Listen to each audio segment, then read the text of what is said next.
అధ్యక్ష, ఇందాక గౌరవ శాసనసభ్యులు కామినేని శ్రీనివాసరావు మాడుతూ అప్పుడు అందరూ ఇండస్ట్రీ కలవడానికి వెళ్ళినప్పుడు సైకో గారిని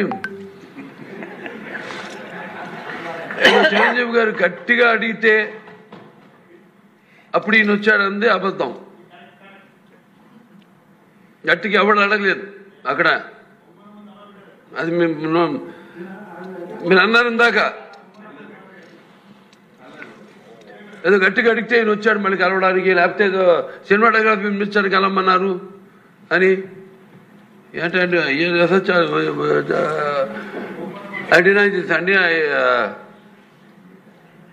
అవి మిగతా ఓకే, అవమానించడం ఆయన ఓకే. ఏదో ఆయన పెద్ద గట్టిగా చెప్తే ఆయన దిగి వచ్చాడంట కలవడానికి, లేకపోతే సినిమాటోగ్రఫీ మినిస్టర్ కలవమన్నాడంట. మనం కూడా నాకు ఇన్విటేషన్ వచ్చింది ఇక్కడ ఫిల్మ్ డెవలప్మెంట్ ఒక లిస్ట్ తయారు చేయమని. నాది 9వ పేరు వేశారు. అది ఎవరో ఈయన నేను అడిగాను కూడా, దుర్గేష్ గారిని కూడా అడిగాను, గౌరవ సినిమాటోగ్రఫీ మంత్రివర్యులు కూడా అడిగాను, ఎవడో అడిగేసిందని. The respect a human being, even be opposition or us. 9వ పేరు వేశారు. ఇదే అదేదో గట్టిగా ఎవడు అడిగాడు, గట్టిగా అడిగితే పంపించారు లోపలికి, వచ్చాడు ఈడు కలవడానికి. Sorry, I want to clarify this. No, very good, sir. Nonsense.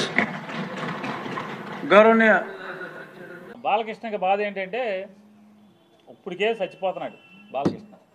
Pawan Kalyan ఉప ముఖ్యమంత్రిగా హెలికాప్టర్లో విమానాల్లో తిరుగుతాం, వాళ్ళ బావ వంగి నమస్కారాలు ఆడతాం, కొత్తలాడిపోతున్నట్టున్నాడు మనోడు.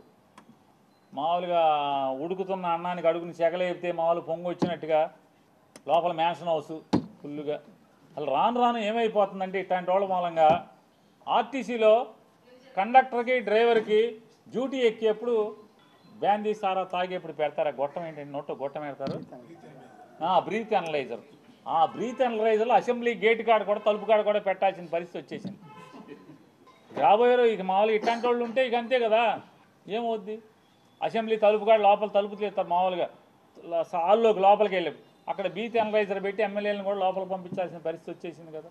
తప్ప తాగి కళ్ళు నెత్తికెక్కి మాట్లాడతాడు, సైకో అంటాడు. ఎవడు సైకో? బాలకృష్ణ ఎవడు సైకో? ఎందుకు సైకో? పవన్ కళ్యాణ్ హోదాని ఆ వెలుగుని చూసి ఏడవలేక సైకో. నువ్వు సైకో. ఎవడికి సైకో? మాకేం సైకో? ఏం చేశాడు సైకో?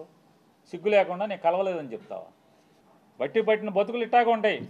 పేరుకేమో బయట మామూలుగా మైకూర్చుకుంటేనేమో వేదాలు ఉపనిషత్తులు అవి మాట్లాడటం ఆ ఊ అయ్యి అని చెప్పని మనిషిని మందేస్తే ఇది మన తంతు. నన్ను అడిగావు బాలకృష్ణ, నన్ను అడిగావు ఫోన్ చేసి, జగన్మోహన్ రెడ్డి గారితో అపాయింట్మెంట్ ఇచ్చు నేను వచ్చి కలుస్తానని చెప్పాను. అఖండ సినిమా కోసం, అఖండ సినిమాకి లీనియంట్గా ఉండాలంట. వాళ్ళు బ్లాక్లో అమ్ముకుంటారు టికెట్లు, ఎక్కువ షోలు వేసుకుంటారు, బాగా సినిమాకి ఎక్కువ ఖర్చు అయిందంట. మామూలుగా బడ్జెట్ 45 కోట్లు ఎంతో అనుకుంటే అది ఆ డైరెక్టర్ వల్ల అంటే ఎక్కువగా అమ్మారని చెప్పని రేట్లు ఎక్కువగా అమ్మారంట. ఎక్కువగా అమ్మటం వల్ల దాన్ని 70 కోట్లకి తీశారంట. కాబట్టి అమ్మపోతే సినిమా బాగా తీసాం, బాగా వచ్చింది, మంచి సినిమా తీశాను కాబట్టి చూడండి పొమ్మని అడుగుతున్నాడండి. సరే ఏదో మాట్లాడేది, సరే వాళ్ళకి ఏమైనా సాయం కావాలంటే చేసి పెట్టని చెప్పి అంత హుందాగా ప్రవర్తించినటువంటి జగన్మోహన్ రెడ్డి గారి గురించి మాట్లాడే భాష. వాళ్ళ తండ్రి గారు ఏం చేశాడు మీకు సాయం తెలీదా? యావజ్జీవ కారాగారం అనుభవించాల్సినోడు కదా. జీవితంలో మర్చిపోతాడు ఎవడన్నా? మనిషి జన్మెత్తినోడు చిన్న సాయం చేస్తే ఎవరు కూడా మర్చిపోరు. అట్లాంటిది ఏమవ్వాలి? హాస్పిటల్ బిల్లు కోసం డాక్టర్ హరికృష్ణ ఎవరైతే ఆరోగ్యశ్రీ చూసేవాడు హరికృష్ణతో మాట్లాడలేదు? మా బావ ఉండగానే బిల్లులు ఆగిపోయినాయి, మాకు బిల్లులు ఇప్పించండి అని అడగలేదా? బిల్లులు ఇవ్వలేదా జగన్ గారు? ఏం సైకో? మీ బసవతారకం హాస్పిటల్ని ఎప్పుడన్నా ఇబ్బంది పెట్టాడా?